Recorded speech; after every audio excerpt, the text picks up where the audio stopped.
Might be as simple as having to turn it on.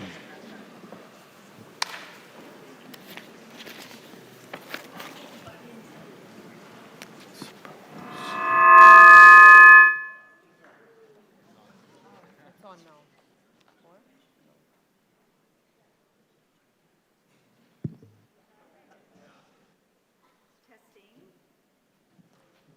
Testing. Oh, that.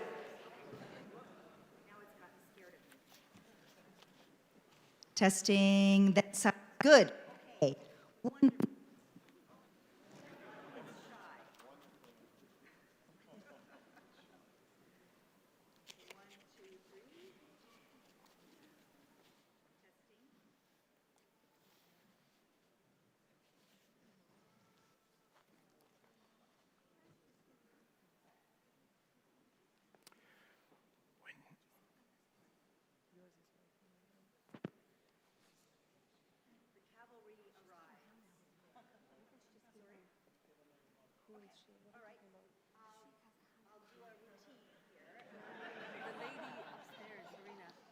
I know she's waiting for the tech. It's okay. When Elizabeth finishes, can you just take away? Take away. I'll put her on the side. Yeah. Yeah. Out of this. Yeah. Okay.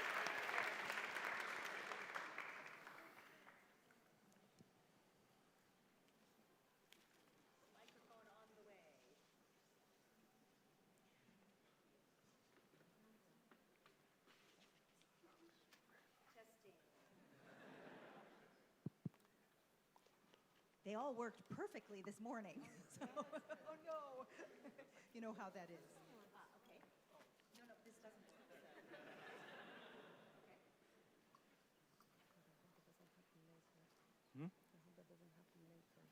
This works. Testing. Oh, he's going to do something. I am staying totally calm.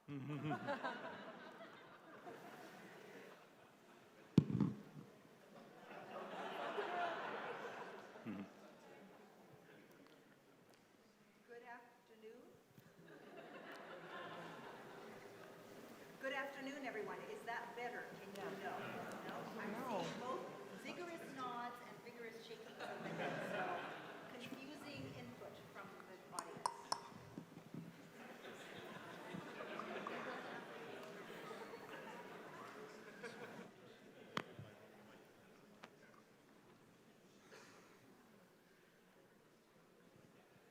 All of this has been vigorously tested.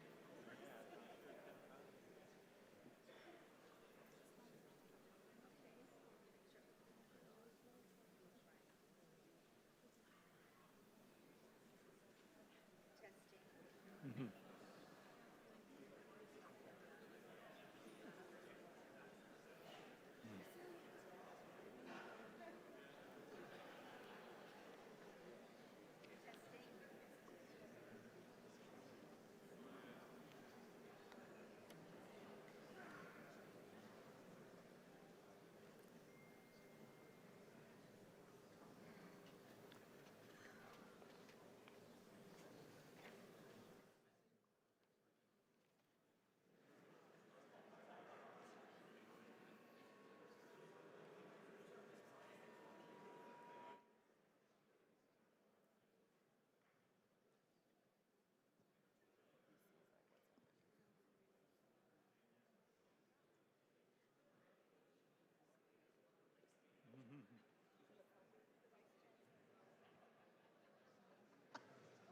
A woman on a mission.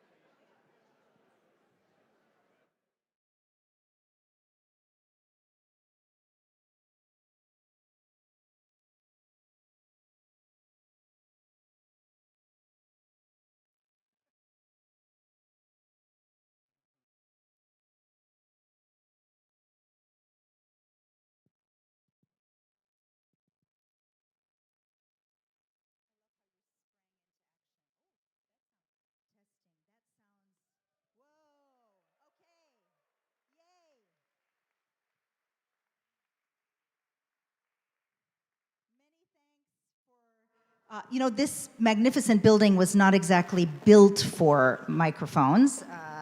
You know, I guess we should have like polished our oratory skills and just spoken without microphone, but this is much better, I think.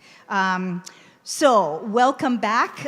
Warm welcome to all of you here in the Sheldonian, as well as those who are joining us at Rhodes House and around the world for this concluding session of our 120th anniversary programming, which will focus on the future and issues that we engage with as we think about the next 120 years of the Rhodes Scholarship. I did want to start by recognizing the fact that there are a lot of scholars in residence in the Sheldonian. We're so pleased to see you all here. Yep.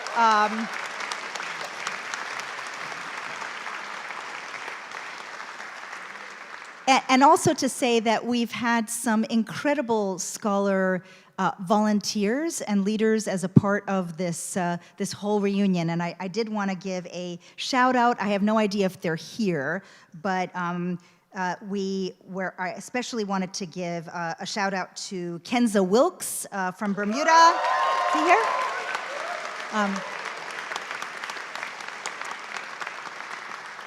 Kenza's Bermuda and Balliol 2021, and Misbah Reshi, India and Somerville 2021.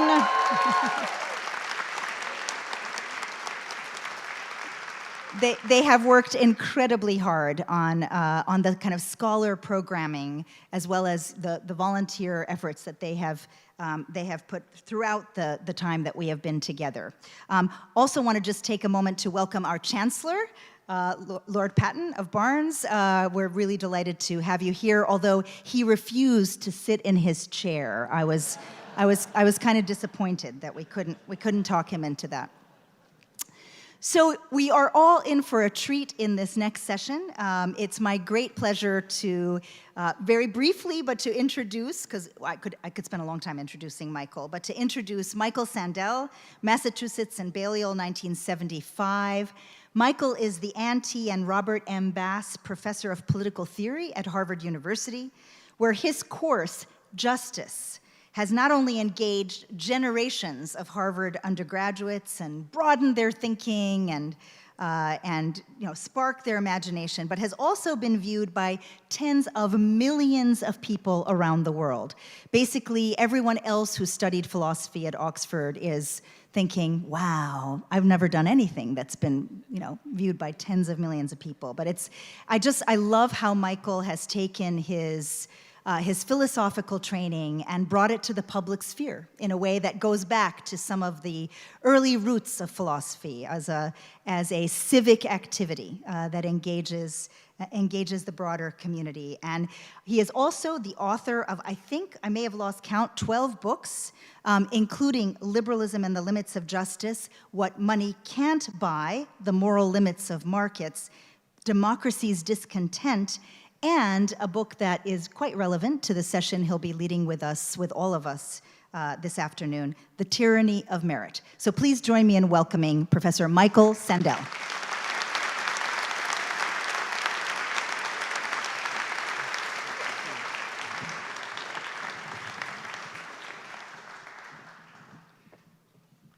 Thank you, Elizabeth, for that generous introduction.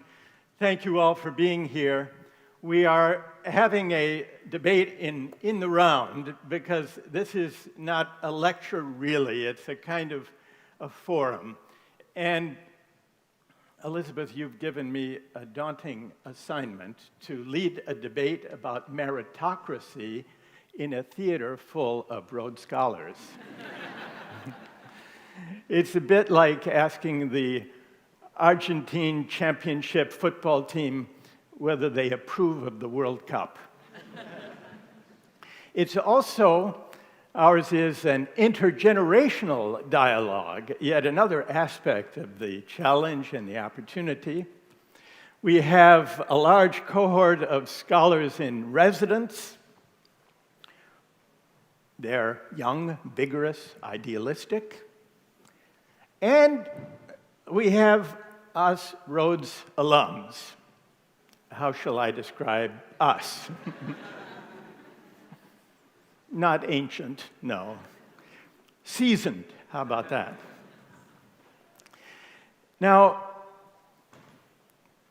to think through the question of meritocracy requires us to think through a fundamental question of justice. Who deserves what and why? How should the good things in life, how should income and wealth, but also power and opportunity, honor, recognition, and social esteem, how should they be distributed? We'll come to that, but first, I'd like to put to you a question about who should govern.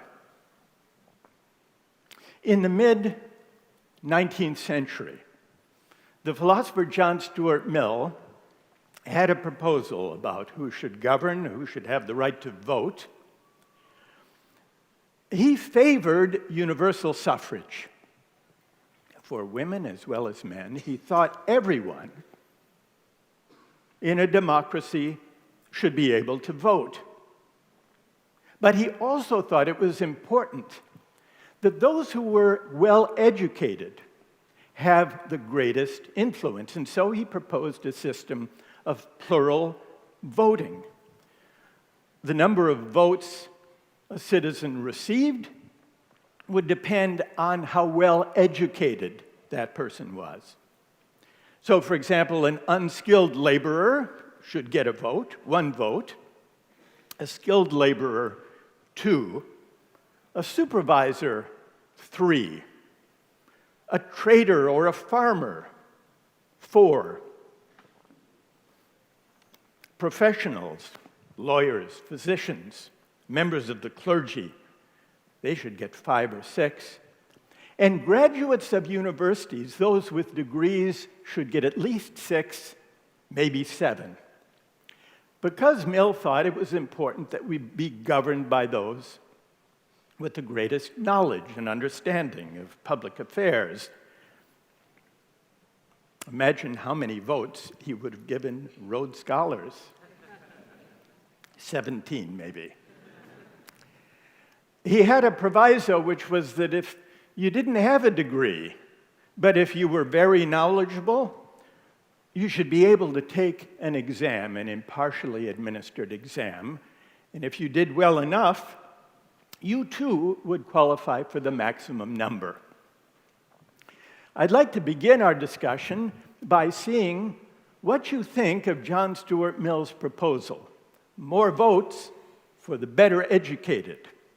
How many would be in favor of such a system? Raise your hand.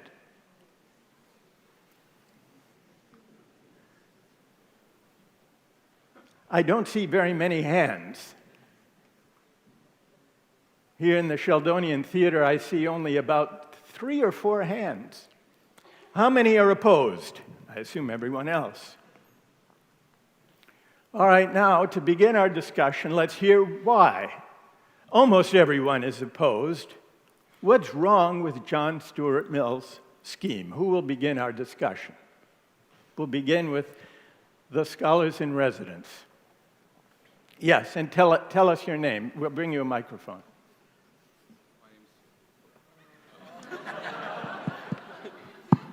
Oh, there you go. Okay. My name is Jeffrey Fasega, Canadian Prairies, and Jesus 2021. And I'd say the problem with it, there's not equal access to education, so people don't have the same opportunities to get the maximum number of votes. And therefore, it's wrong to, and therefore, since not everyone has an equal opportunity to get a university degree, it would be wrong to give degree holders more votes. That's correct, yeah. And what do you say to Mill's argument, shouldn't we be governed by those who are knowledgeable? I think we should be governed by those who are knowledgeable, but like the specific question about whether you should get more votes than other people when it's unequal access to education, I would say no. Okay, thank you for that. Who else has a view about it? Yes, go ahead, please, and tell us your name. Hi everyone, my name is Fionn, Quebec and Exeter 2021. I would also disagree with Mill's proposition on the basis that democracy is supposed to represent the entirety of the people, and the entirety of the people includes people who are more educated and perhaps more knowledgeable, and not that those necessarily always go together, and people who are less educated and or potentially less knowledgeable. And so the idea that you can only draw from one stratum of society, and particularly given the access issues Jeff mentioned, to govern everyone, I think that falls into maybe dangerous epistocratic territory. Okay, thank you for that. It's Fiona? Fionn. Thank you, Fionn, for that. So now, Jeff and Fionn have given two reasons to object to Mill's proposal, including the idea that in a democratic society, everyone should be represented, not only the best educated.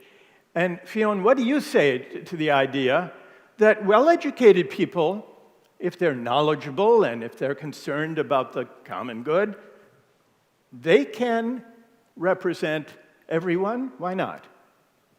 They can, but they don't always.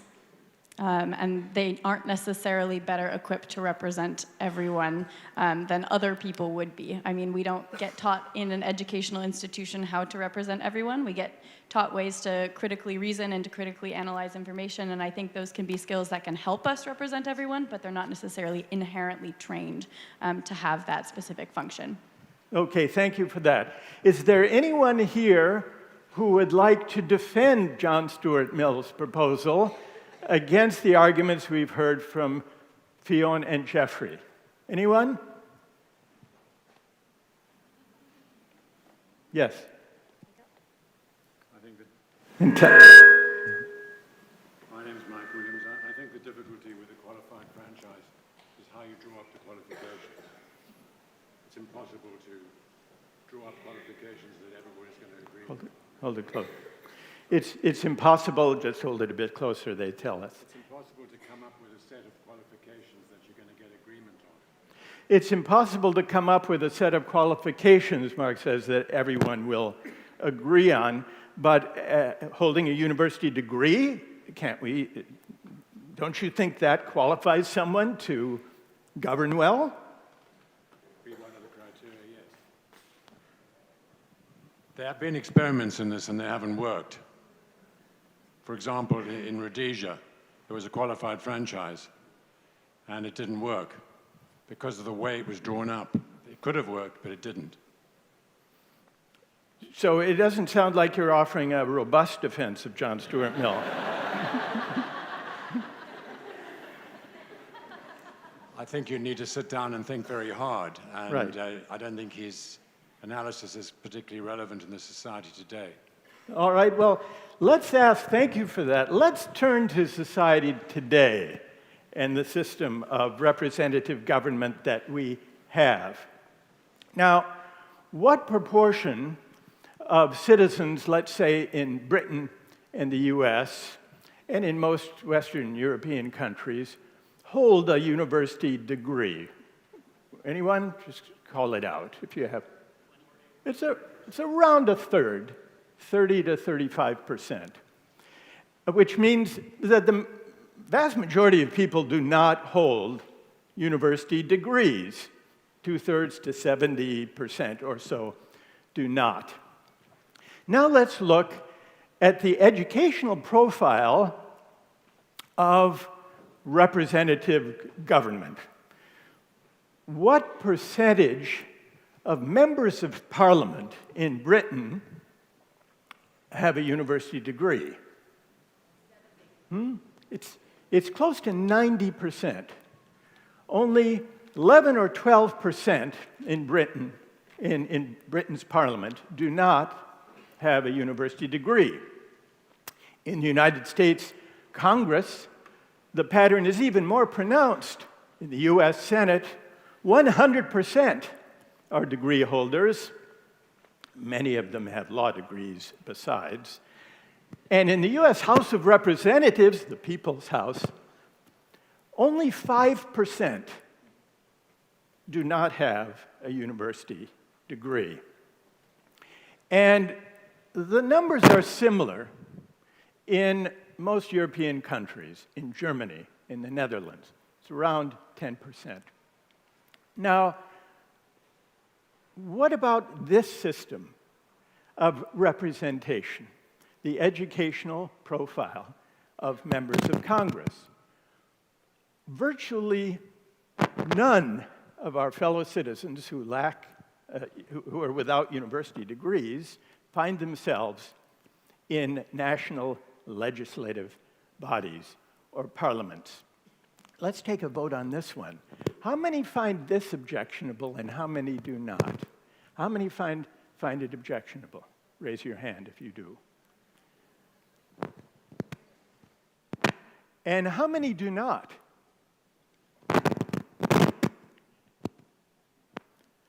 That's a different vote, quite a different vote from the first one, where here we're a divided group. Now, let's hear from someone who does not find it objectionable that those without degrees are virtually absent from Parliament and from Congress. Why do you not object? Is there someone who will tell us why? Who will tell us why? Let's go. Are there any of the scholars in residence? Some of you voted that it's not objectionable. Who will start us off? Well, suddenly you've turned timid. All right, tell us. I mean, I guess the fact Tell that us we're your all... name. Well, sorry, stand up and tell Emma us. O'Donnell, Bermuda, and St. Catharines, 2022. Yeah. I guess part of the reason that we're all here is that we believe in the power of education to open our minds and to help us become leaders and help us learn and broaden. And so I guess the reason that I don't personally find it objectionable, although I will say, when you flip it, the first question was, do you find it objectionable that X amount have degrees? And when you flip it, when you say, do you find it objectionable that without degrees are not represented? I guess it does make you think about it differently, but the fact that we're here and the fact that we are trying to push forward and open and broaden ourselves, I guess, says something about what we may hold in values in terms of being a leader and what education can do for leaders. So I guess in terms of that sort of using it as a pathway to make broader connections, and maybe that's more of a question of whether education is teaching us the right things, but. So it's Emma. Yeah. So Emma, would you go so far as to say it's actually a good thing that most of our elected representatives have degrees, have been to university?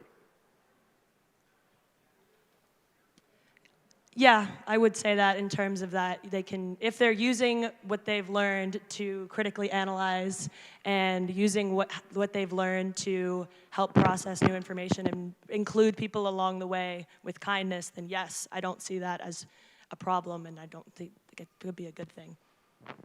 Yes. What do you think? Go ahead. You disagree with Emma. All right. Sure. I love you, Emma, but I disagree. My name is Serene Singh, Colorado and Christchurch, 2019. I think about the quote from Albert Einstein, which is, if you judge a fish by its ability to climb a tree, it will live its whole life thinking it's unintelligent. And I think that also applies to credibility, that in the midst of us pursuing what means for us to be knowledgeable and credible and, important in a position of power is actually us missing out on life experience that is more credible, more knowledgeable, more well-informed than potentially any education system or degree could have ever given. And so why you voted that it was objectionable that those without a degree are virtually absent? And Correct.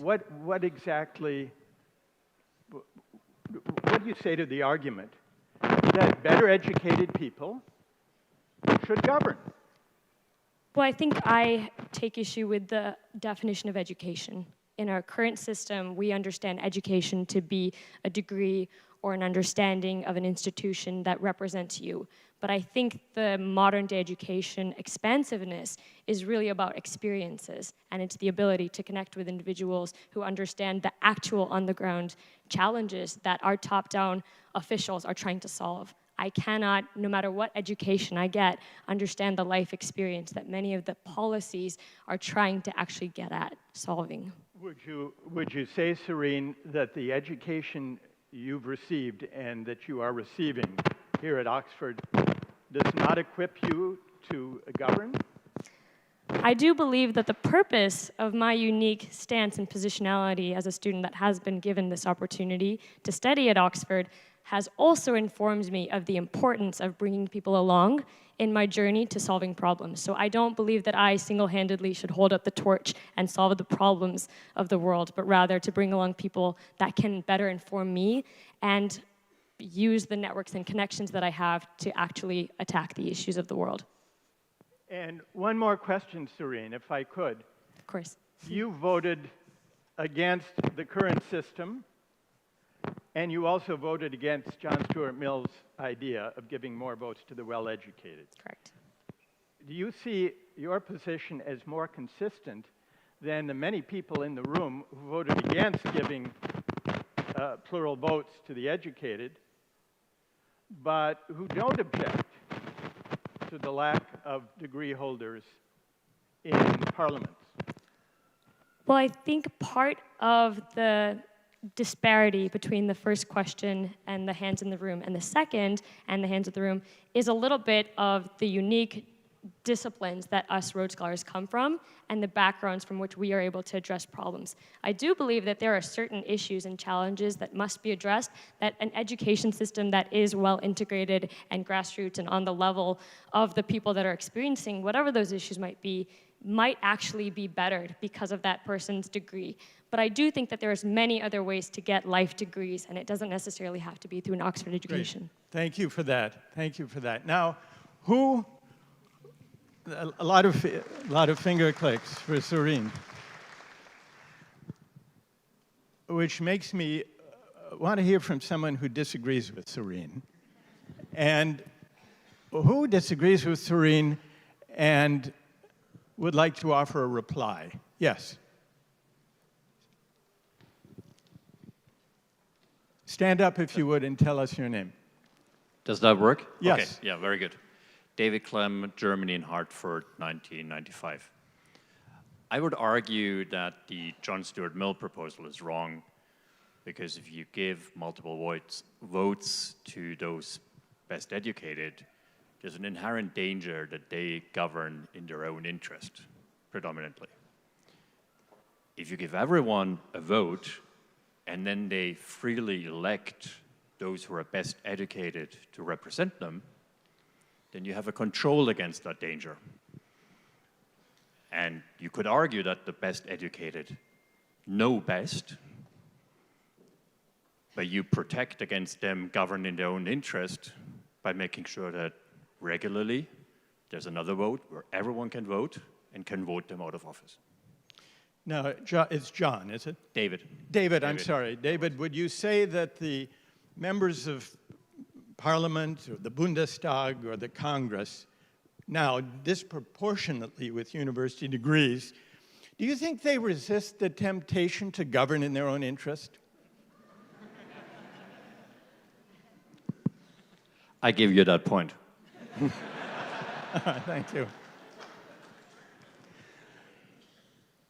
Now, who else would like to challenge the argument we've heard that, well, let me sharpen the argument this way. John Stuart Mill would have allowed the well-educated to outvote their less educated fellow citizens by a ratio of 6 to 1. But in Parliament, many people in this room are okay with a system that allows those with degrees to outvote their fellow citizens without degrees by 10 to 1, 15 to 1 in Congress and in parliaments. So how is it possible to oppose John Stuart Mill's system but not to be worried about the current system of representation. What do you think? Here, wait, we'll get you a microphone.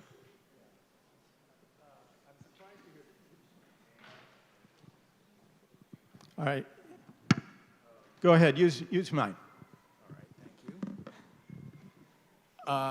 you. I think the answer is fairly blindingly obvious, that the alternative, Paul Bluestein, I was here 50 years ago, half a century, yeah. So the question is then, what's the alternative? Do you have a quota system where every class in society based on education should be allocated? See, it's fundamentally anti-democratic. It's opposed to the idea of one person, one vote. So, and that leads to all sorts of bad things. It leads to unaccountable government. And the question is, what's the alternative? That to me is the obvious answer to that. Thank you for that. Yes. I mean, it's not like Pakistan and Harris Manchester 2021. My name is Khansa. It's not like we have good governments right now, even though they have, lots of educated people from Oxford and Cambridge and everywhere else. So education does not necessarily give you the tools that you need to cater to the needs of the masses, which is why anyone and everyone should have the equal opportunity to participate within politics, which people don't right now, because the educated elite have their own little exclusive group which decides who is in power and who isn't, and those who didn't have the opportunity to get that education are excluded from those hierarchies. And even within education, right, you have these hierarchies of people studying in Oxford and then maybe in LSE and then people studying in universities in Pakistan or whatever. So you don't really get equal opportunities within education itself. And like if you come from a marginalized group, say people with disabilities or anything else, there are other biases that will go against you, even if you have the best education and even if you are a Rhodes Scholar. So this cannot be a determinant. Thank you, Kansi. Thank you for that. And let me just ask you, Kansi, if I could come back to you, what's your reply to Paul, who says, what's the alternative? A quota system? How would you achieve a greater representation? So better laws that give everyone the opportunity to participate. Maybe not the quota system, because again, you don't want to segregate people within those boxes and confine them to, like these 2 seats only belong to women or like people with disabilities, and like use them as inspiration point to segregate people and just, feel good and sleep at night just because you've given everyone an opportunity to represent themselves. Ideally, you would have everyone, regardless of any quotas, be able to participate within politics and be represented, because you would have everyone, regardless of education, listen to other perspectives. And I know I'm being very idealistic, but I think that's the aim here, right? Like, dream up the good world that these Rhodes Scholars can hopefully create. All right, thank you for that. Thank you for that. Yes.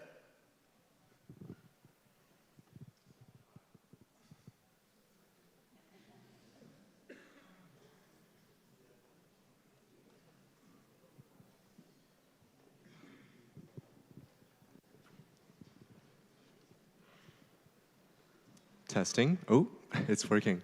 Hi, my name is Chris Liu, China Bailiu 2022. And I really appreciate all the comments that have been made just now. And also, I've been thinking about the question about procedure, because I think this is the crux of the problem. Insofar as the electoral representatives have been elected through publicly acknowledged or modern procedure of democracy, we might be in a good position to say that the fact that they mostly have university degrees reflects what the public think is a good governor. Of course, they might be prone to defending their own profits or to perpetuating a system that keeps segregating marginalized communities. But I think this is also something that we need to supplement or work with procedurally? How can we develop a better procedure to ensure that marginalized voices are heard? Okay, thank you for that. And I want to thank everyone who's begun our discussion here by weighing in on these two questions about who should govern. Well done. Thank you to everyone who's done that. I want to shift now from the question of who should govern, whether the best educated should govern, to questions of distribution. Who deserves what and why? How should income and wealth and honor and recognition and social esteem be allocated? There's a powerful reason to think that the answer to that question is according to merit. Meritocracy has a powerful appeal for a few reasons. One of them is efficiency. If I need surgery, I want a well-qualified surgeon to perform it. If I fly in an airplane, I want a well-qualified pilot at the controls. Allocating social roles on the basis of merit and qualification serves the common good. It's productive, it's efficient. That's one argument for meritocracy. A second argument goes beyond efficiency considerations to questions of fairness. Allocating social roles based on merit is an alternative to allocating them based on the accident of birth, as in feudal aristocracies, for example. Allocating social roles based on merit is also an alternative to other systems: nepotism, corruption, patronage, various forms of discrimination. So a second appeal of the meritocratic way of allocating social roles is that rewarding people strictly on their merits has the virtue of fairness in the sense that it doesn't discriminate on any basis other than achievement. And there's a third appeal to the meritocratic idea, which has to do with deservingness.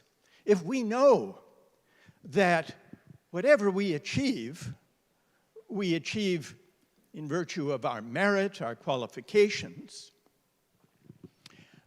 we can believe that we've earned whatever benefits are connected to the social roles and opportunities we've been given and that we've been able to take advantage of.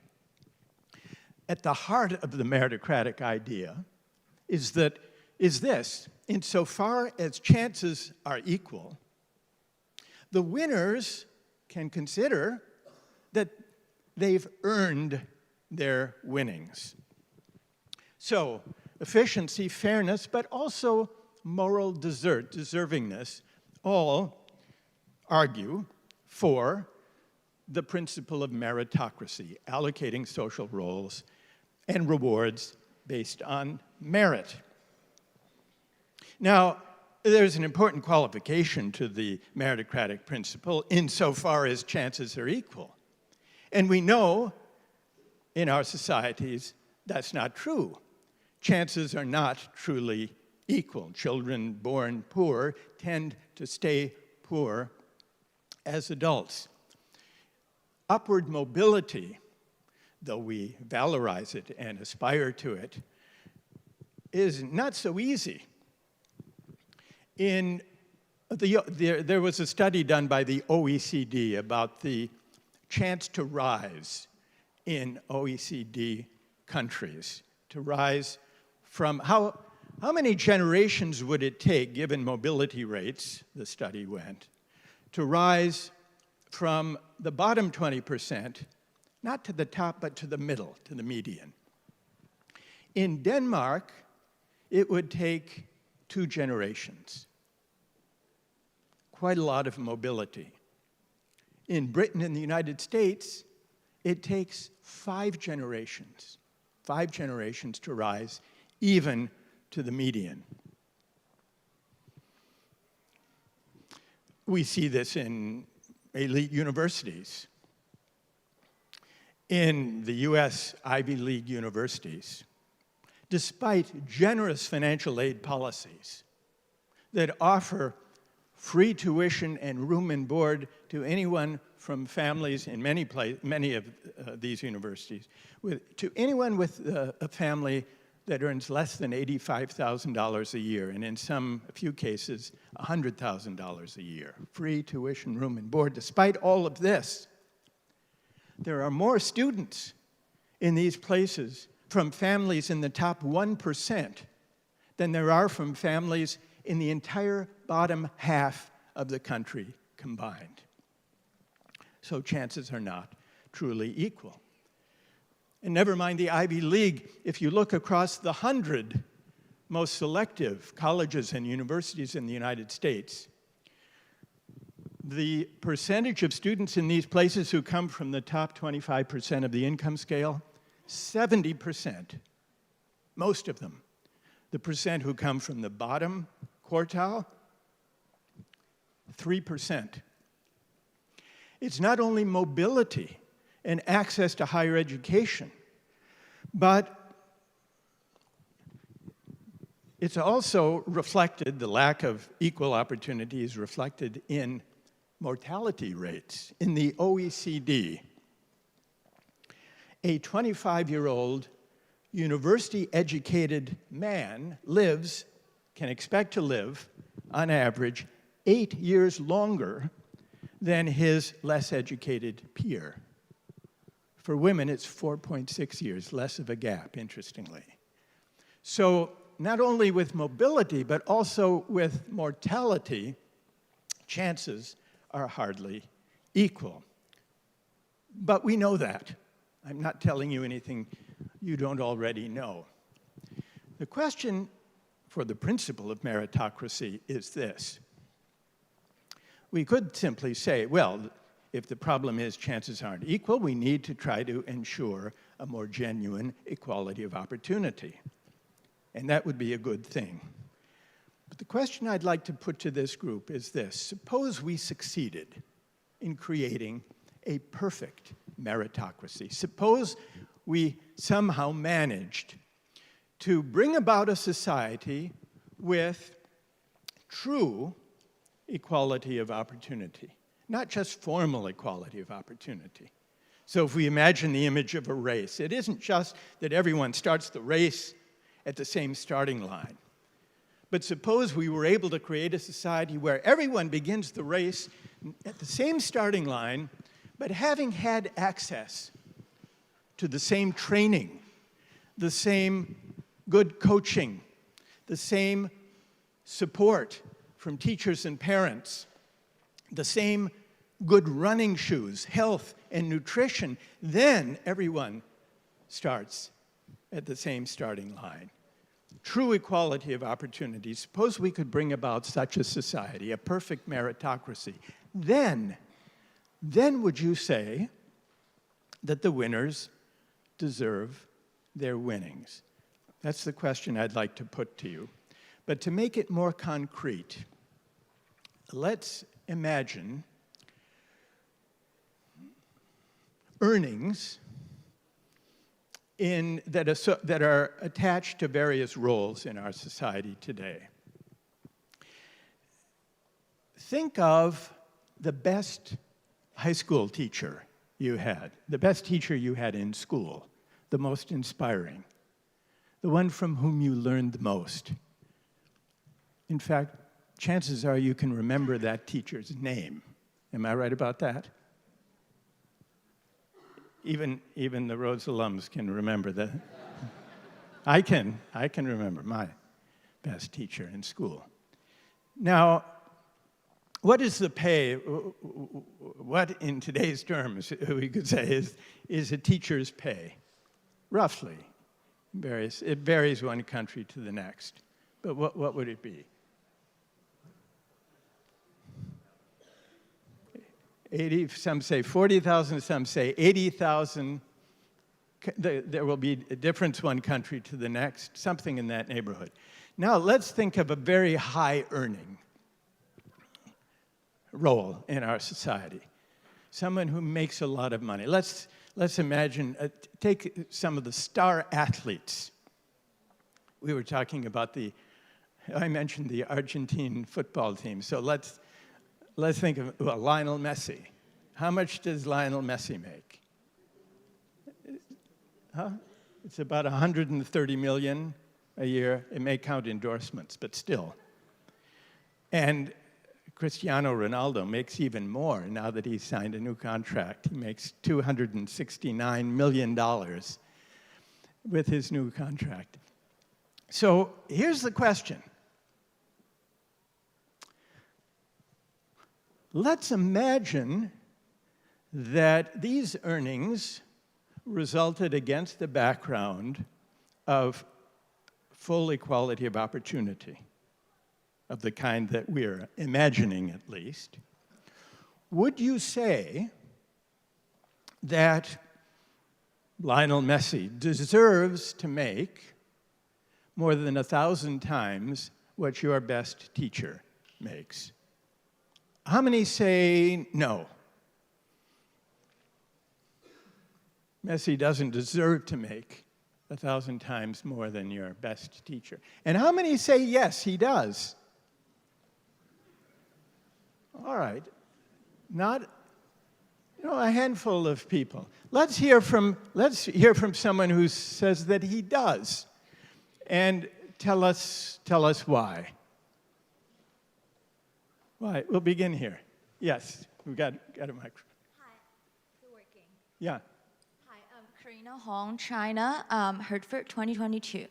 I have grown up in the Olympic math competition system, and I know what it is like to be, say, an Olympic runner, or an Olympic rower, or an Olympic anything. You are taking a huge risk when you choose this one career path.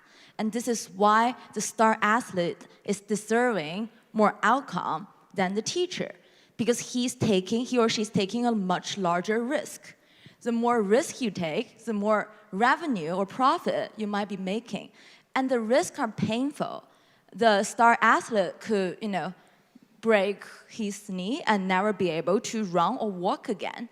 A star ballerina might also face a similar situation, severe health problems, injuries, and many, many years of doing one thing and doing really deep. And that choice comes with risk, and this risk should be rewarded. That is my logic. And Karina, thank you. Wait, thank you for that. And may I ask, do you play sports? I do not, but I train in Olympic math competition. You do what? Olympic math competition. What is that exactly? Mathematics. The Olympic math competition. Well, there's some risk in that too, isn't there? Len? Not so much, so I don't deserve to be a high-paying person. Okay, thank you for that. So you think Messi deserves to make 1,000 times more, even than your best teacher? What was the name of your best teacher, and what was the subject? It's Chinese literature. Yes. And yeah. That is her name, Ge Jing. Yes. Yeah. And how would you explain to her what you just said about someone deserves to make 1,000 times more than what she does? Suppose she asked you, but do you think playing football is more important than teaching Chinese literature? What would you say? I don't think it's more important. I don't think playing football is more important than educating the next generation of minds. But I think that is a career path with way more risk. And that risk should be rewarded. Otherwise, there will be no incentive to take any risk. Such as startup founders, they are maybe, say, closing their C-round investment with billions of dollars, right? That is a choice that, Yeah. But that is a huge amount of risk. They're taking the risk to be unemployed for long periods of time. So the amount of risk they are going to take, the amount of outcome they might deserve to be generating. Good. Thank you for that, Karina. Who would like to? Thank you. Yes. What do you think? And tell us. Stand up, please, and tell us your name.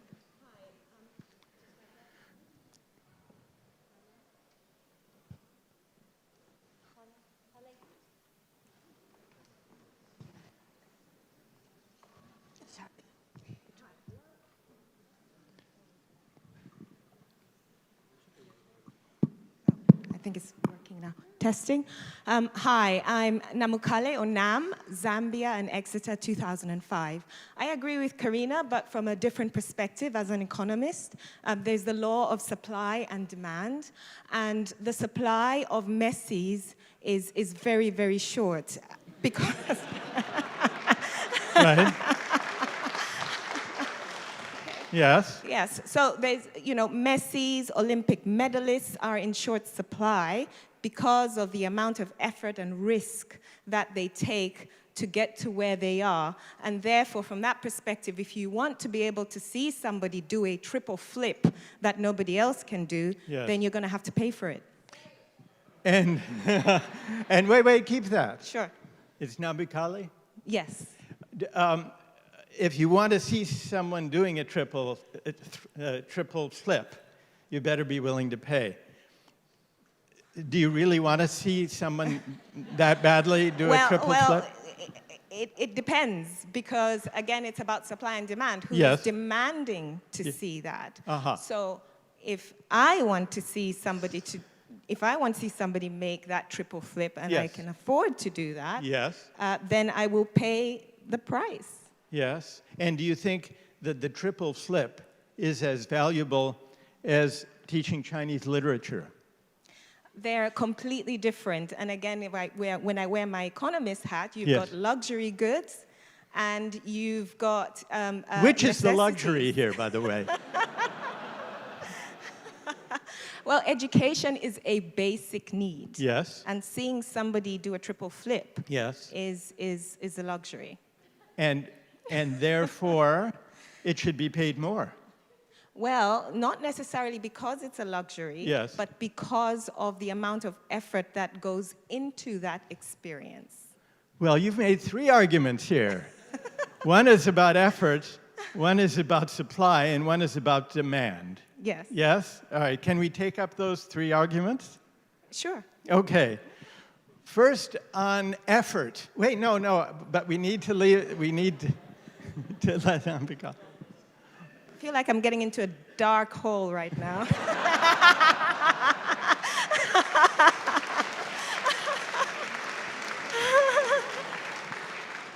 Well, let me just ask about effort, then I'll let others ask about supply and about demand. Sure. But about effort, do you think people deserve more for trying hard? I mean, here's why I'm asking. I can't do a triple flip. I can't swim as fast as Michael Phelps, the great swimmer. I can't run as fast as Usain Bolt, the great sprinter, said to be the fastest person in the world. But suppose I practiced and I trained night and day for months, for years. Suppose I trained even harder than Michael Phelps at swimming or than the triple flip gold medalist at gymnastics and still couldn't do it. Would you say I deserved the gold because I worked harder, I devoted more effort? I'm really sorry, no. I think it's... Thank you for letting me down easily. But Nambikali, doesn't that suggest that effort isn't really the basis of deservingness? I agree, effort isn't really the basis, and I think it's about the result. It's about seeing the flip, and maybe these sports people have also got a talent, but that they have had to hone with effort. Yes. So it's about the result, ultimately. Right, okay, thank you for that. Thank you, Nambikali. Now, we still have 2 other arguments that Nambikali raised, speaking as an economist about supply and demand. And so let's take up the question of supply and demand and see if there's someone who has a reply to that argument that there are very few Lionel Messis in the world, and there are a great many people who want to see the greatest soccer players in the world play. That's why he makes $130 million, more than the teacher of Chinese literature. does that provide an argument about his deserving to make 130 million, more than the fact that there is a demand and there are very few people who can supply? What do you say?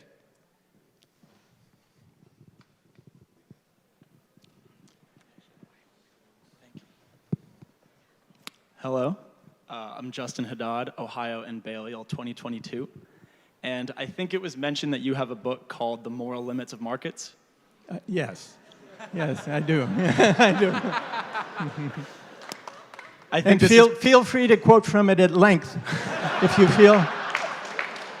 you feel the need. Go ahead. I think this is precisely where supply and demand economics fails. I think obviously it's well regarded and well studied that money begets some kind of well-being and welfare into the long haul. And I think this is why we have to be very intentional in how we design our markets. Because yeah, definitely, like the supply and demand argument is there. I totally validate that. I study economics at Oxford and saying that this is what I care about. And I think this is precisely where we have to be very diligent in the rules of the markets and how we allocate the wealth within them. Well, Justin, can you take the example of Lionel Messi? Now, Nambikali points out there are very few soccer players as gifted. And there are lots of people who want to see great soccer or football in the European description of it. So why doesn't that lead you to conclude, or does it, that he deserves, because his gifts are rare and they're in demand, that he deserves to make 1,000 times more than a school teacher?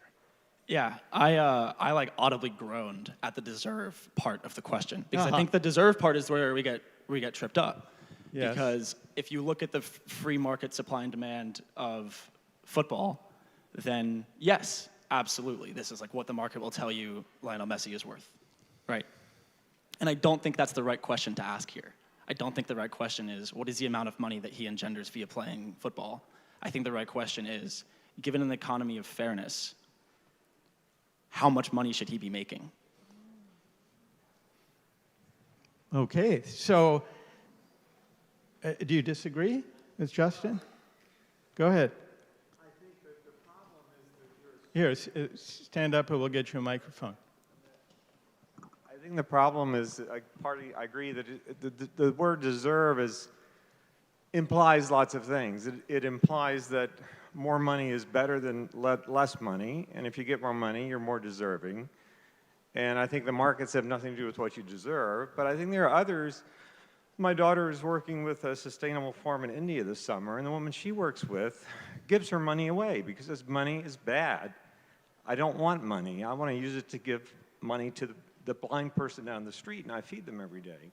So I think this whole idea of, who deserves what, who deserves paid what, deserving is not the right question, because it's where people get paid what they get paid because of these strange things with the strange markets and the way the markets allocate. And sometimes it looks good to you, sometimes it doesn't. And sometimes would you say that the rewards the market dispenses, due to all sorts of contingencies of supply and demand, that those rewards have no moral status? That it's just an accident of what people happen to want and how many people are equipped to provide what people want? It may or may not be an accident, but it's a consequence of a complicated set of factors that have to do with how price allocates resources. And I think there are some societies like ours that we're looking at and saying, gee, that's terrible that people make more money than others. And other societies, maybe it's only a few, say, well, who cares how much money people make? As long as I have enough money for myself, the inequity of it doesn't bother me. Or in this woman's case, she would prefer to give her money away than to keep it because she thinks it has the ability to tempt you and to corrupt you.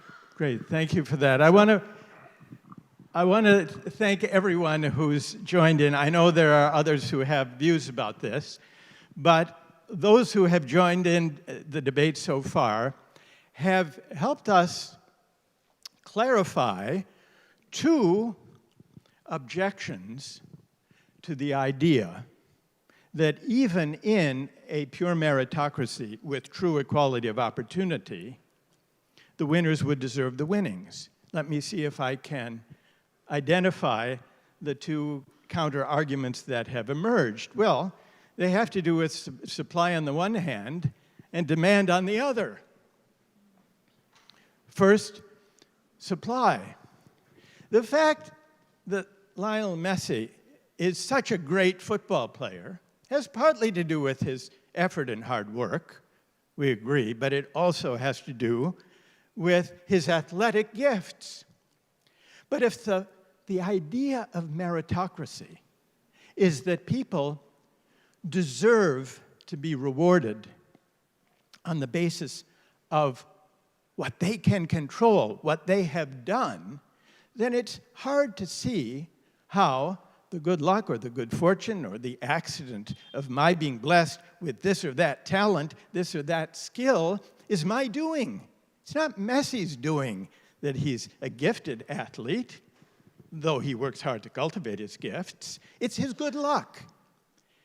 And from the standpoint of meritocracy's advantage over systems that allocate opportunities based on luck, think back to the hereditary aristocracy, it's hard to see how he can be said to deserve having those gifts and therefore the benefits that flow from them.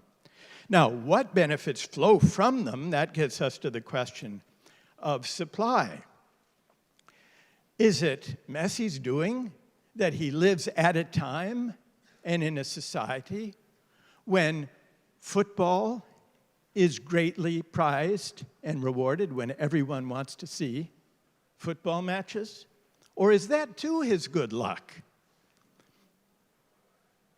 That's not his doing that so many people like basketball. There may be, imagine the greatest arm wrestler in the world.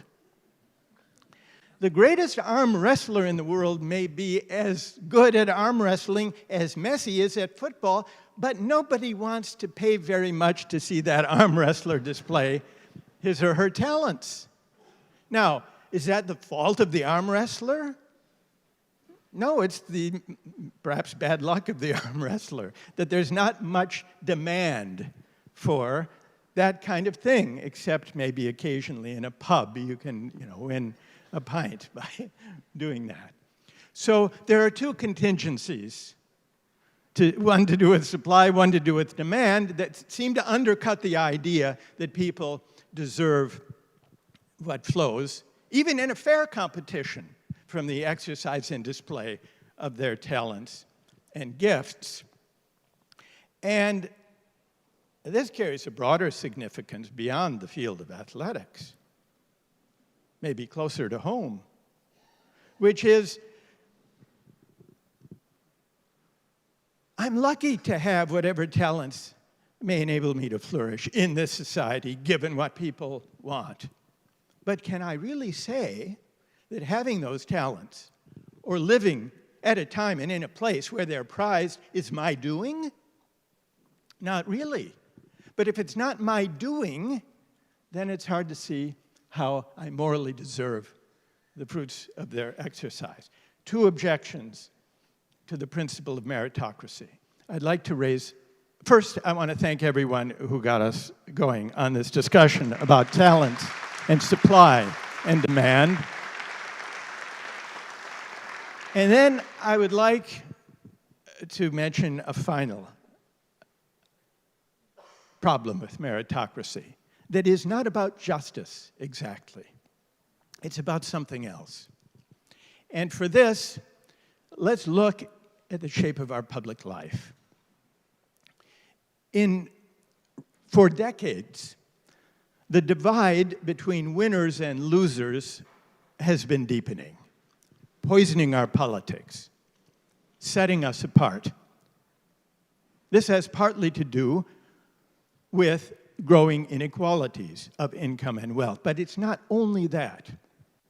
It has also to do, it seems to me, with the changing attitudes toward success that have accompanied the widening inequalities.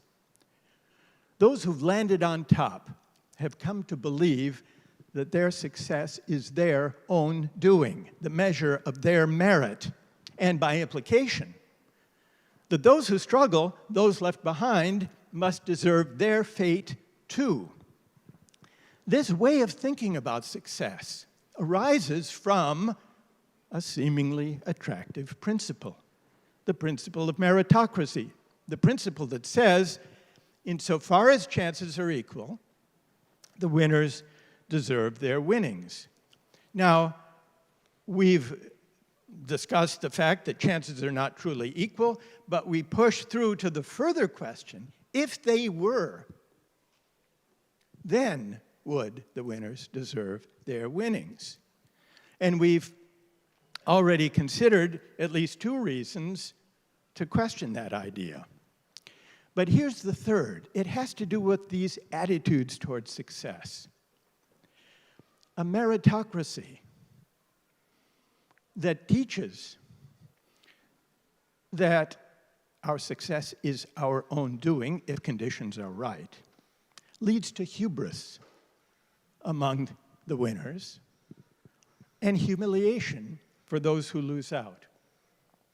It encourages the successful to inhale too deeply of their own success, to forget the luck and good fortune that help us on our way, to forget our indebtedness to those who make our achievements possible.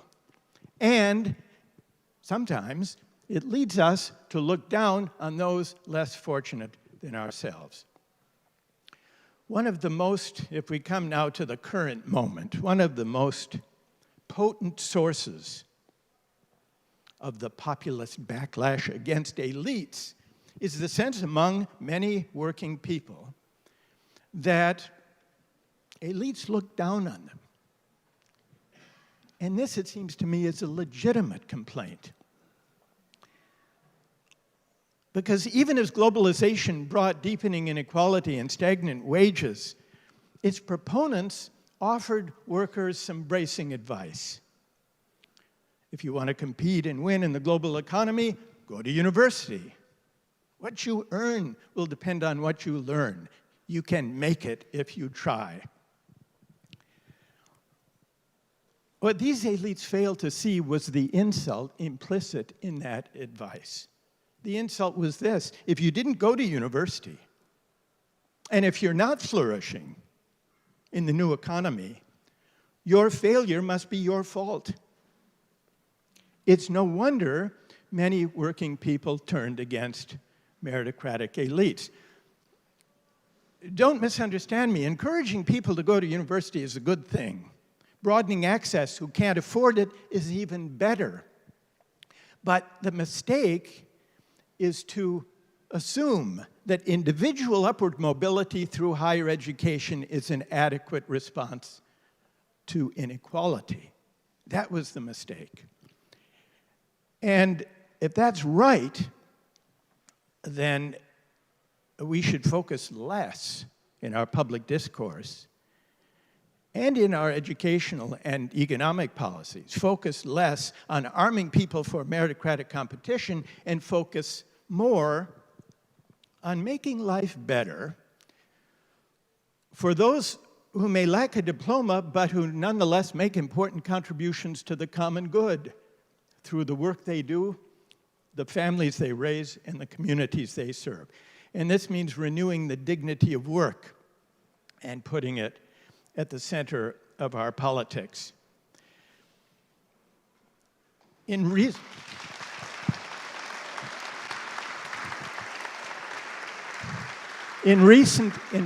decades, the meritocratic way of thinking about success gained prominence in public discourse at the very time that the market-driven version of globalization brought widening inequality. These two tendencies are connected. It's as if the winners of globalization wanted more than the winnings. They wanted to believe that they deserved the outside share of income and wealth that 4 decades of market-driven globalization brought them. Max Weber, a century ago, was alive to this tendency. He wrote, "The fortunate are seldom satisfied with the fact of being fortunate. They need to know that they have a right to their good fortune. They want to be convinced that they deserve it, and above all, that they deserve it in comparison with others. They wish to be allowed the belief that the less fortunate also merely experience their due." This was Max Weber 100 years ago. Now, he was reflecting, it's interesting, on the religious conviction that success, worldly success, is a sign of God's favor, and that suffering is punishment for sin. But a century later, we have come to see market success as a vindication of merit. Equality of opportunity, it's an important principle, but it's a remedial principle. Nobody should be held back by poverty or prejudice.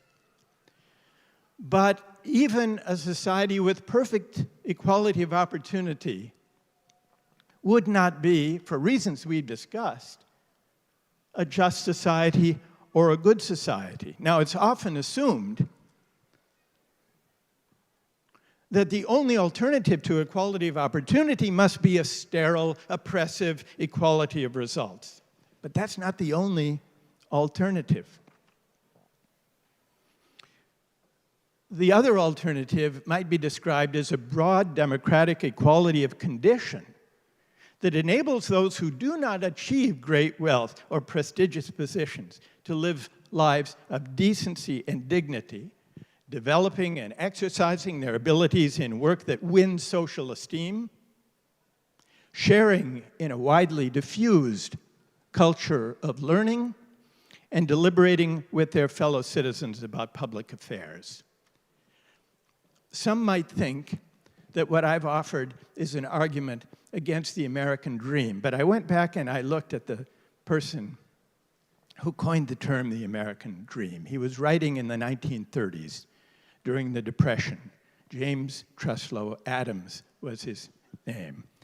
And he did describe the American dream as the ability to rise, but he was not only describing it as a matter of individual upward mobility.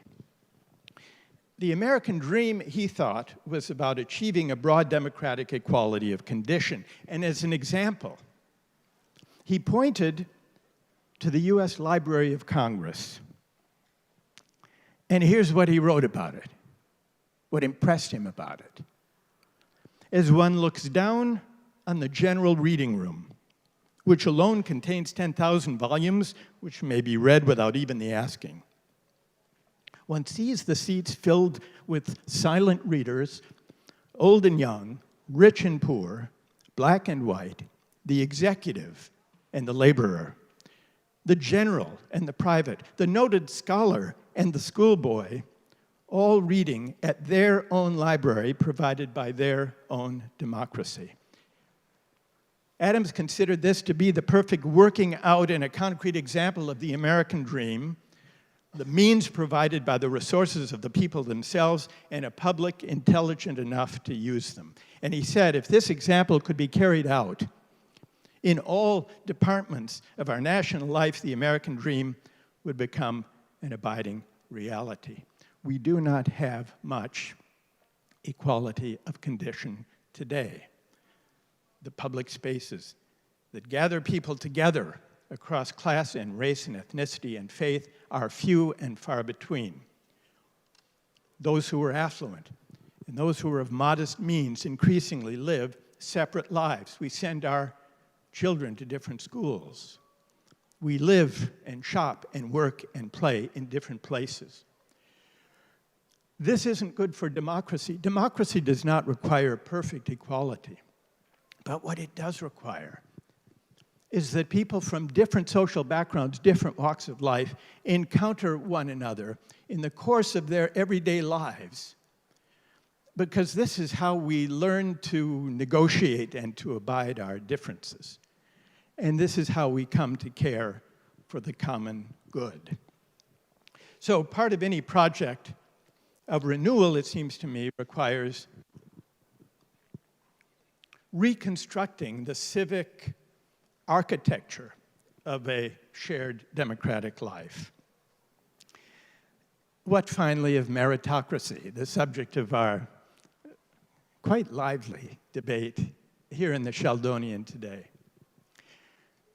The meritocratic conviction that people deserve whatever the riches bestows on their talents, in the end, makes solidarity an almost impossible project. For why? Why do the successful owe anything to the less advantaged members of society? The answer to this question depends on recognizing that for all our striving, we are not self-made and self-sufficient. Finding ourselves in a society that prizes our talents, that's our good fortune, not our due. A lively sense of the role of luck in life and of our indebtedness can inspire a certain humility. The humility that says, there, but for the accident of birth, or the grace of God, or the mystery of fate, go I. That could be me. This spirit of humility is the civic virtue we need now. It's the beginning of the way back from the harsh ethic of success that drives us apart. Perhaps it can point us beyond the tyranny of merit toward a less rancorous, more generous public life. Thank you all very much. Thank you. Thank you. Thank you. Thank you.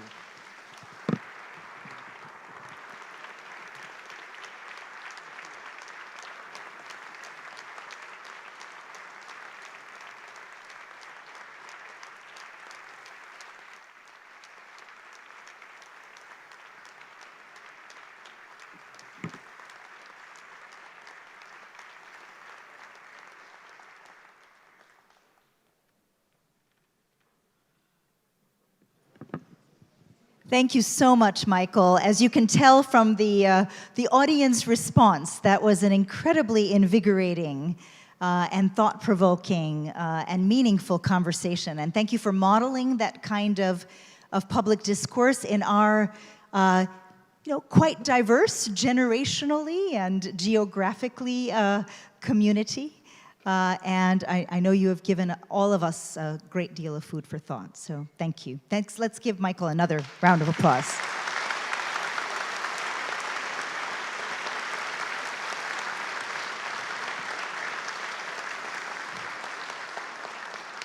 So over the past 3 days, we've had the opportunity to reflect back on the history of the Rhodes Scholarship and the Rhodes Trust, to showcase and engage with our dynamic present, to dream big dreams about our future. And we've also discussed and debated in many different forums, including in the one we have just been participating in. We've debated vital issues from geopolitics to health, from artificial intelligence to the meaning of meritocracy and the public good. And through it all, I think we've experienced the magic of this unlike-minded but like-hearted community. So for our final session, I'm going to welcome 4 scholars. Whoop.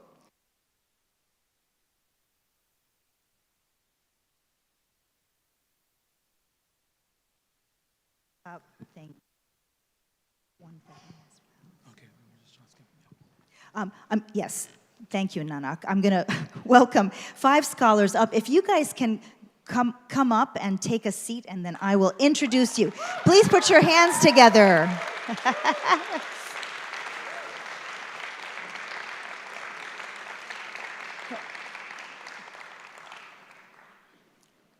Oh, it's okay. I think I can stand. Yeah, that's fine. In fact, you can, if you want to just pull it over, that feels great. Wonderful. Well, welcome, welcome. This is a wonderful, talented group of first and second year scholars who are going to round out our 120th anniversary by sharing their thoughts about what we should aspire to become over the next 120 years. And I want to note that they're a terrific mix of scholars from old and new constituencies. So from the United States and Australia, which, as I mentioned this morning, have had the Rhodes Scholarship for 120 years. From Pakistan, which is celebrating 75 years this year, and Ghana and Saudi Arabia, two of our newest constituencies. So I will introduce them very, very briefly, and then we'll start off. So we have from I guess my left to right, we have Nanak Narula, who is Tasmania and Green Templeton 2021. He's a climate and environmental lawyer, and he is studying the single most popular degree among Rhodes Scholars in residence at the moment, the Master of Public Policy. Next to him is Wafa Zaka, who is Pakistan and Balliol 2022, who is passionate about diplomacy and is studying an MPhil in Modern South Asian Studies. Next to Wafa, we have Tracy Boache Saburo, who is Ghana and Green Templeton 2022 from our new West African constituency, and she is studying for a DPhil in musculoskeletal sciences. Next to Tracy is Peter Andringa, Virginia and Exeter 2021, passionate about digital journalism and also in the Masters of Public Policy. And last but certainly not least, we have Ahmed Al-Johani, Saudi Arabia and Wadham 2022.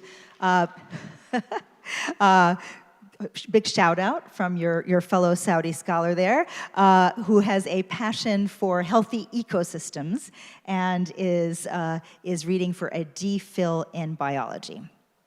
So we have structured our conversation around three questions which reflect the three concentric circles that form the sort of structure of the character service leadership program that all of the Rhodes Scholars and residents participate in, which is three concentric circles of reflection on self, reflection on community and our obligations to community, and then finally reflections on the world, on our dreams for the world, our aspirations for the world, and what we will do to produce that better world.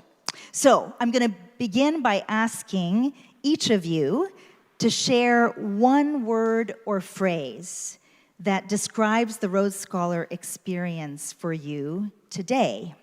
And then tell us what you hope it'll be like in 120 years.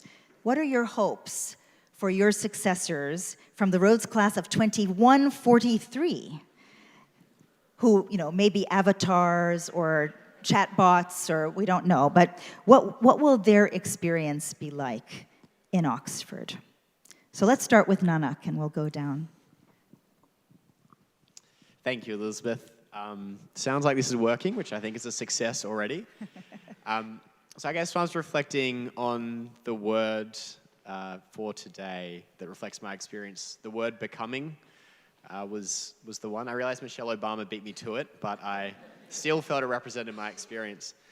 And what this means for me is that when I was coming to Oxford, probably like many of you in this room, I had the expectation gap of what's it going to be like to be surrounded by a community of incredibly brilliant people.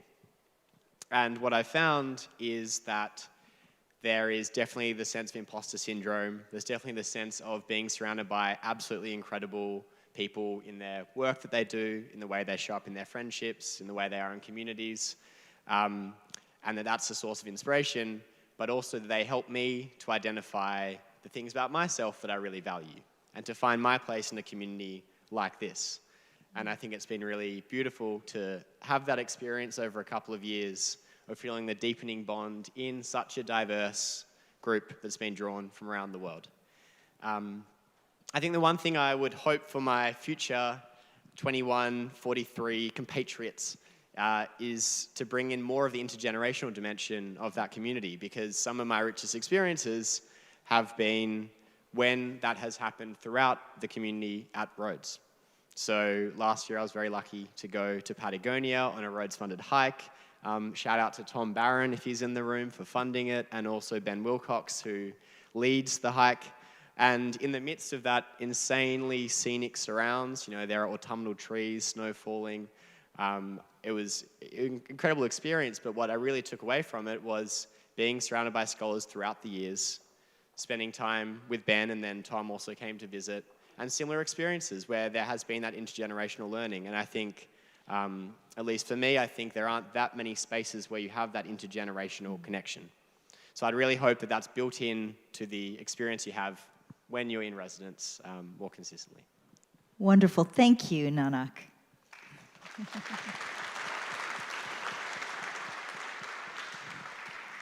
Wafa, what about you? Thank you, Elizabeth. Is it working now? It is. Perfect. And Nanak, thank you for sharing that. I think it's very difficult to sort of encapsulate my experience as a Rhodes Scholar in one word, but I think there are two words or feelings that come to my mind when I reflect on my first year as a Rhodes Scholar. And one is definitely gratitude. I feel immensely grateful for all the opportunities I had here and the access to resources that this has given to me. And most importantly, just like getting to connect with such remarkable individuals from such diverse backgrounds, I think that has definitely been the highlight of my experience here. And the second word is definitely a certain level of discomfort. And I think it would be very remiss of me to not acknowledge that gratitude coexists with some unease and discomfort with being a Rhodes Scholar. And I think like a lot of us know, like, you know, the historical legacy of this scholarship and its complex past. And I think I hope that after 120 years, when scholars like the class of 2143, they relish the advantages and perks that come with being Rhodes Scholars, but are also very mindful of the insane privileges that they have and that we enjoy as well. And most importantly, I just hope that they continue feeling a certain level of discomfort, because I think it's not necessarily a bad thing. It can create so much potential for like creative ways to channel that energy. So just like not shying away from uncomfortable conversations or like reconciling with the history or past of this scholarship and the harm that it has caused in the world. So definitely I would want for like that future class to continue feeling both grateful and uncomfortable.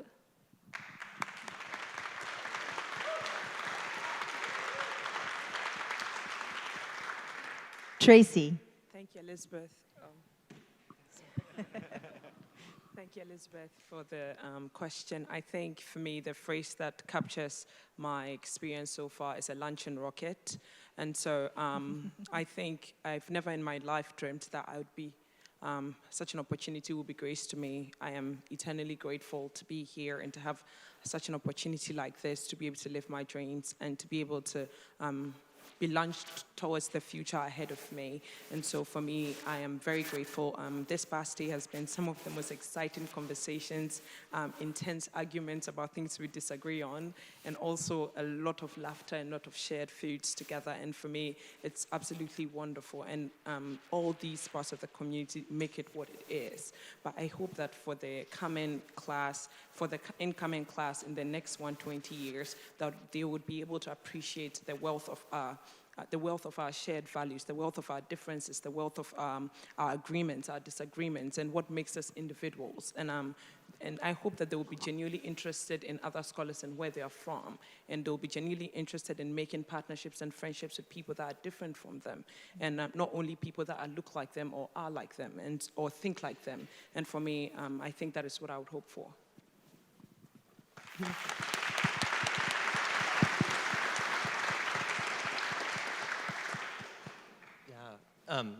So many good thoughts and things to reflect on. I think my word for my time at Oxford, I think, has actually been focus.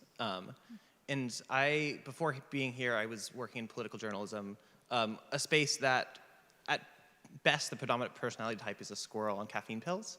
And here at Oxford has been a place where I've had the space to both academically focus, but more than that, also building deep relationships and being present in the moment and having a chance to be situated in a place and in a community that is very intentional and intentionally removes some of the distractions of the modern world in a positive way.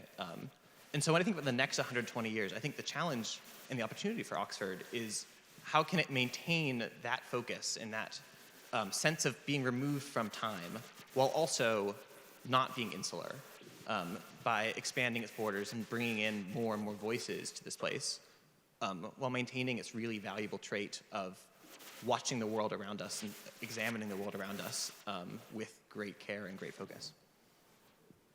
Super, thank you.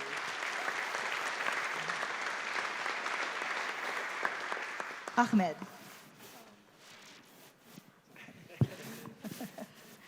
I hope what I'm saying, like a lot of what I'm gonna say overlap with what my colleagues here said.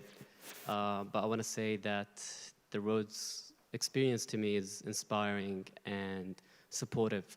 You mentioned like I work on a healthy ecosystem, but everyone here, I believe, has been a result of an input or like a collection of inputs in their story that led to this output. And so everybody here represent a background, a story, or an ecosystem.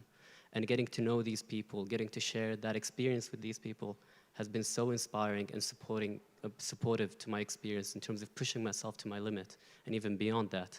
An alum scholar has mentioned to me in the 90s that the scholarship would only have one event per term, and it was mostly a paycheck that they would get for the stipend and the tuition. But look at us right now. We've been on the trip to the Patagonia. We've been to so many meet and mingles. I've gotten to meet so many people here, but not everyone.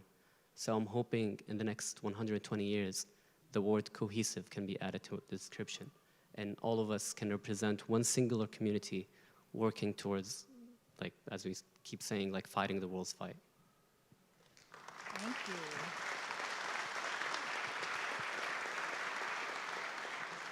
Wonderful thoughts, and I love the way in which your reflections connect with what we want to do, lifelong fellowship and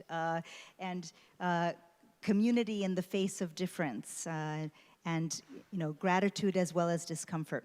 Well, let's turn next to the community. So the Rhodes Scholarship has remained strong while continuing to change and evolve in very large measure because thanks to the efforts of our alumni, their willingness to step up and give back, taking on important roles and responsibilities, as we've mentioned earlier, as selectors, mentors, alumni, leaders, donors, trustees, or indeed loyal critics calling on the trust to change. So I want you to reflect on maybe that community, the Rhodes community or the Oxford community, or it could be some other community that is important to you. How do you want to give back? And also, what do you think all of us here, in this room, in this community, should be undertaking as our responsibilities to the communities that we belong to? And why don't I begin this time with Ahmed, and we'll go the other way.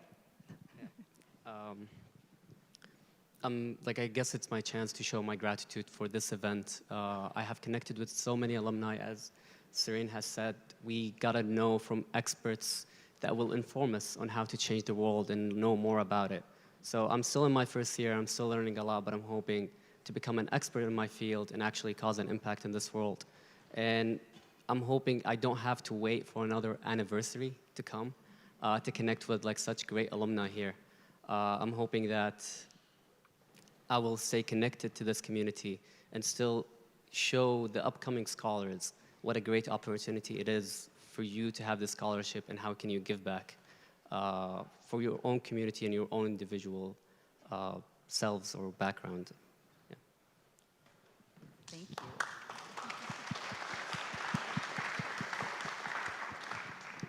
Peter. Yeah, a community I've been thinking a lot about recently is not only the Rhodes Trust, but the broader University of Oxford. I think as the Vice Chancellor talked about this morning, local and global, and local being this place that by definition, all of us are actually invited guests for some amount of years. By nature of being a Rhodes Scholar, you're not from here. But I think it's really important for us as individuals and as collective and as organizations to think about how do we give back to both this university and its colleges, and also the town of Oxford that has hosted us and welcomed us here for now 120 years. And to think to the next 120 years of this university, there's a lot of challenges ahead that this university faces in public policy, in culture, and growth, and recognizing complicated histories. And so I'm excited, and I hope that Rhodes Scholars can continue, and the Rhodes Trust continue also to be involved in the university and its colleges through its partner programs, through bringing in academics, through us and the talents that we have as a Rhodes community, bringing those talents back to Oxford as well, I think is a way that we can thank the city and this university for welcoming us here.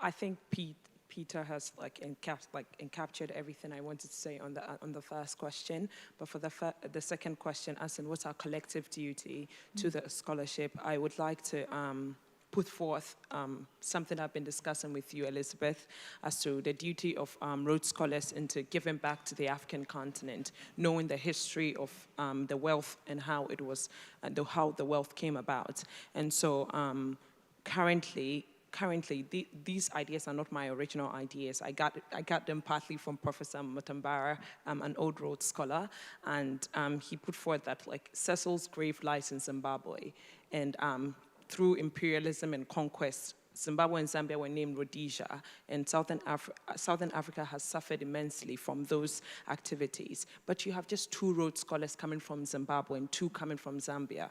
I think it is an injustice and it's a travesty that this is continuing to happen.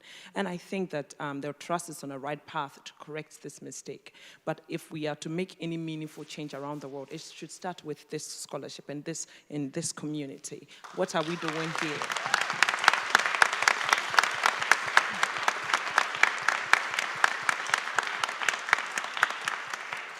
I am very grateful that, Elizabeth, you've given me the opportunity to express these feelings to you, and I constantly do, about how I feel about this issue, because it really plagues me. And I think the aha moment was when the Scholar Directory map was put out, and I saw the amount of scholars that have come from every continent. And just looking at the scholars that came from the African continent, I'm like, wow, this is not right. And I think we are on the right path to correcting this, but I'd hope that I'm saying this to create the sense of urgency as to how important it is for us to increase the amount of African scholars that are represented here. I am blessed with such an opportunity here, and I feel so grateful to be here. But I'm just like, other people are missing out. And it's not because the continent lacks talent or intelligent people. It's just, there's just not enough opportunity for them. And if you have West Africa, 17 countries fighting over 3 sports. Nigeria alone has 250 million people. It is not right. And I think it is something that we need to address as a community if we are going to look forward into the next 120 years.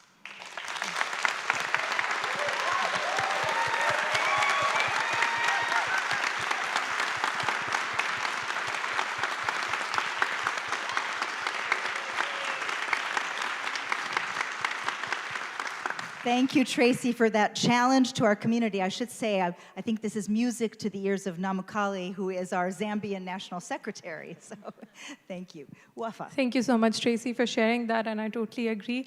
When I think about our responsibility towards, the community, as a community, what is our responsibility towards other communities? I tend to think a lot about my constituency, Pakistan, because there is only one Rhodes Scholar from Pakistan so far, and I feel this deep sense of responsibility, that I have to give back to the country I'm coming from, because honestly speaking, there are students who are much more deserving and capable than me, who are not here just because they don't have the right resources or opportunities or privileges that I had. So just finding creative ways as a community to leverage our privileges and translate that, and just channeling that in creative ways to make sure that we create similar pathways for other people who are equally or perhaps even more deserving but don't have those those means to get there. So yeah, I hope as a community we can, like all of us can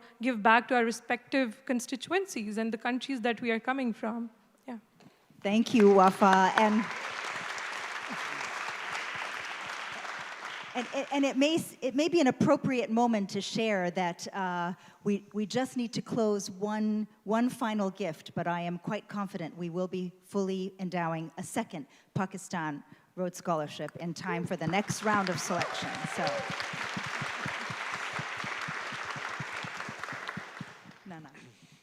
I'd like to pick up again on the responsibility point and expand it out to the communities that we come from and the broader decisions that we make once we leave this room, and I guess all the alumni that are still making these decisions in their lives.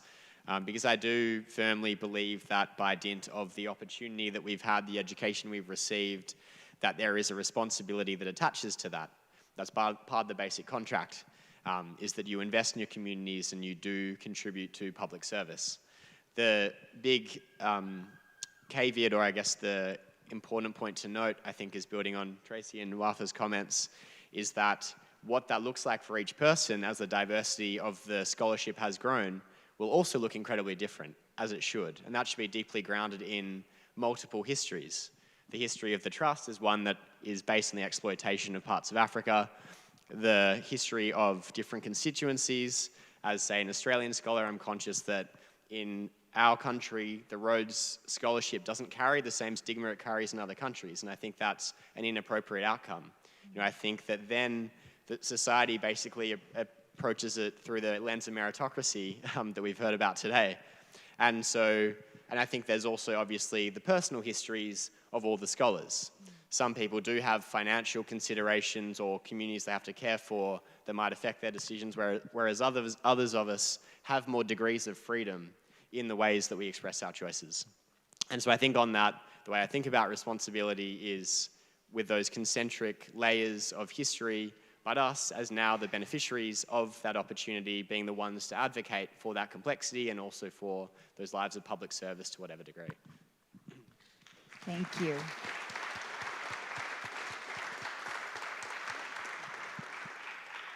Finally, let's widen the circle and look beyond our community, as rich and complex as it is, and you have talked about it all so eloquently, and think about the wider world. So the mission of this scholarship and of the Trust is to build a better world through our efforts to fight the world's fight, as several of you have said. And of course, today, humanity is facing profound challenges. So I want you each to reflect on what aspect of the world's fight do you feel most called to engage with personally, and once again, time traveling in our imaginations to 2143, 120 years from now, when our successors will celebrate the 240th anniversary of the Rhodes Scholarship.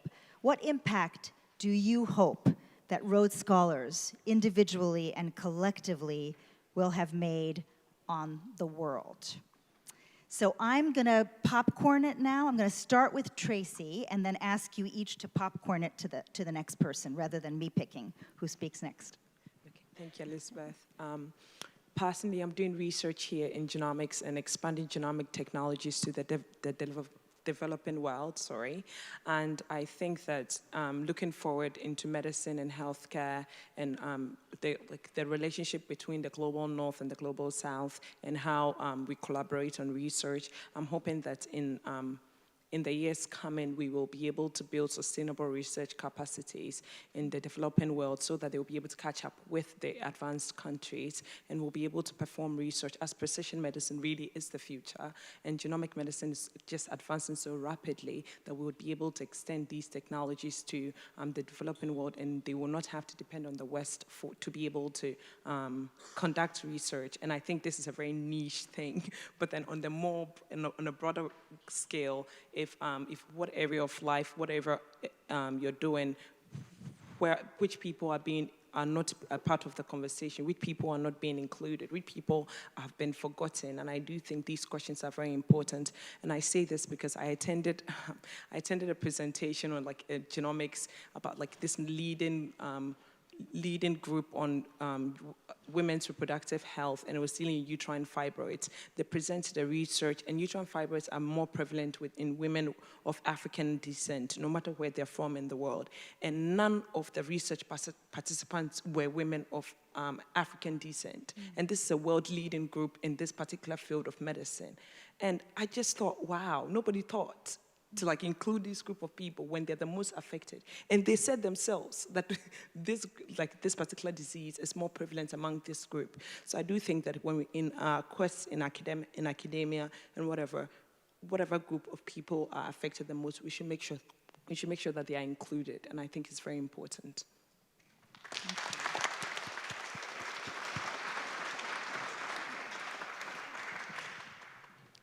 Thank you, Tracy, for sharing that.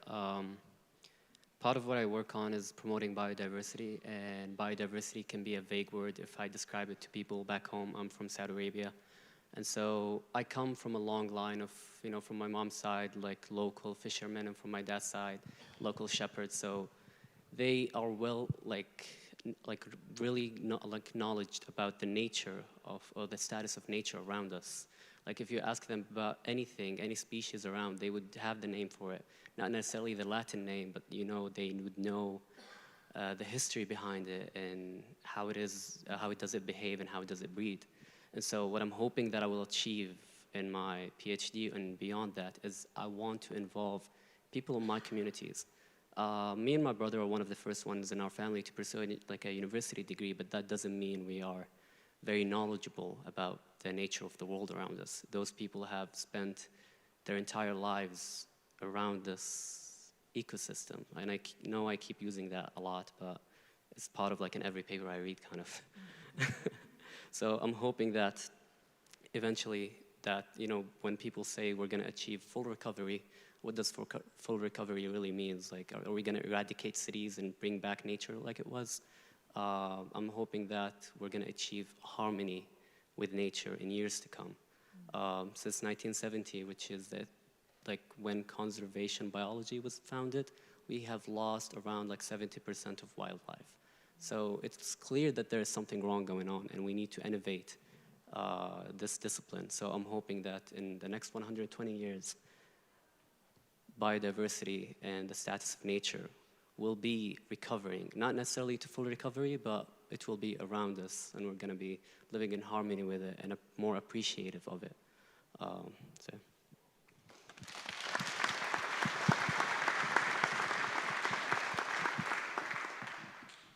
Well, I study media and communication, and I think it's no accident that the root of the word communication is in community as well. And I think there's a really powerful ability of information and knowledge and shared experiences among a community to tie people together.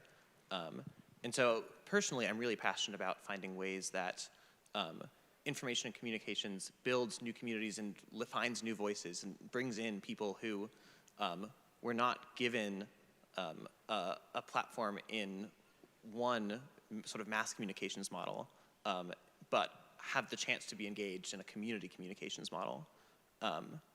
And thinking about what that means for the Rhodes Trust, I'm really hopeful that over the next 120 years, the Rhodes Trust thinks about leadership as a community and collective endeavor, rather than leadership as an individual endeavor, rather than the Rhodes Trust being a platform to lift up individuals. I wonder if we can imagine a future that has a collective leadership, almost like the Rhodes Trusts are roots of a tree that nourish the soil around them as well. And the connecting ideas and people and cultures and disciplines in a way that is multiplying far more effort than any one individual lifted up could possibly do. And I think in a complicated world with challenges and a polycrisis of intersecting and overlapping injustices and problems to solve, I think a collective leadership is what's needed to address them.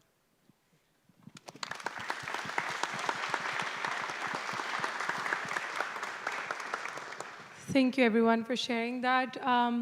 When I think of what Rhodes as a community can do for the world's fight, I think the first thing that comes to my mind is to first accept and realize that we are still not perfect and not even close to perfect. I feel like we talk a lot about reconciling with the history of the scholarship and its complicated and complex past, but I think there needs to be, in the future, more conversation about its very complex present.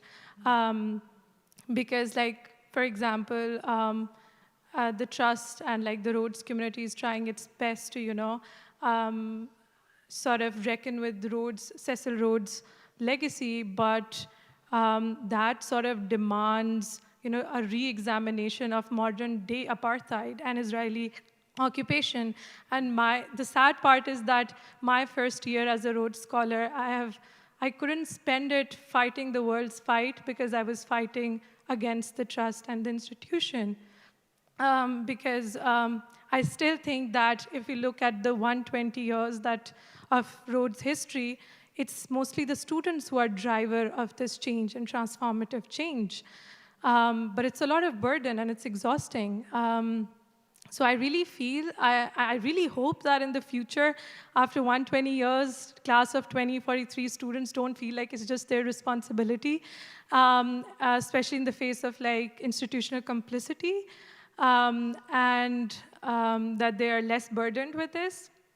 But at the same time, I would also want them to continue holding institutions accountable, because we want to make sure that we are not doing things right now that are causing real harm to real people, not just like, for example, Palestinian scholars, but like millions of people. Because Rhodes is a big brand name. We have to be very conscious of the history we are making right now before envisioning or before claiming that we can fight the world's fight, So I think that's very important for me.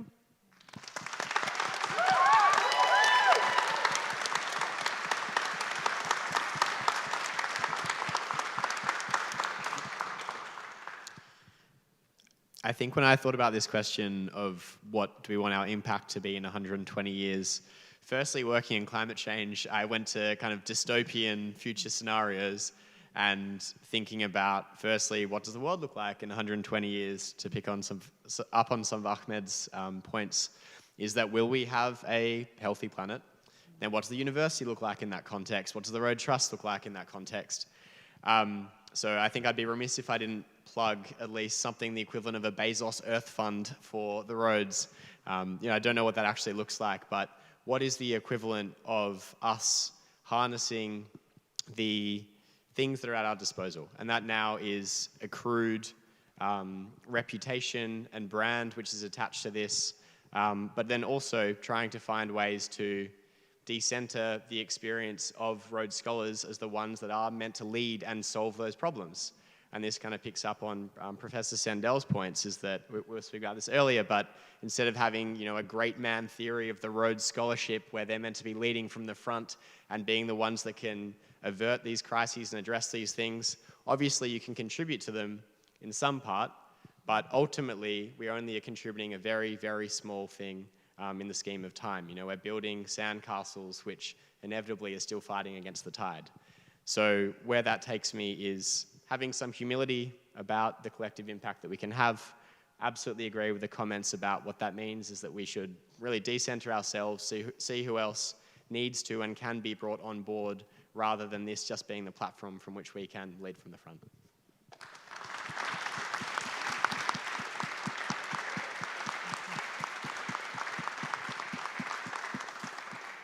Wow. Thank you each and every one for, I just love the ways in which you've kind of woven these strands that we've been engaging with all across this reunion around inclusion, around challenging the trust to be better, our institutions to do more, challenging us to look for who is left out, look for other forms of knowledge that we need to, and wisdom that we need to draw on.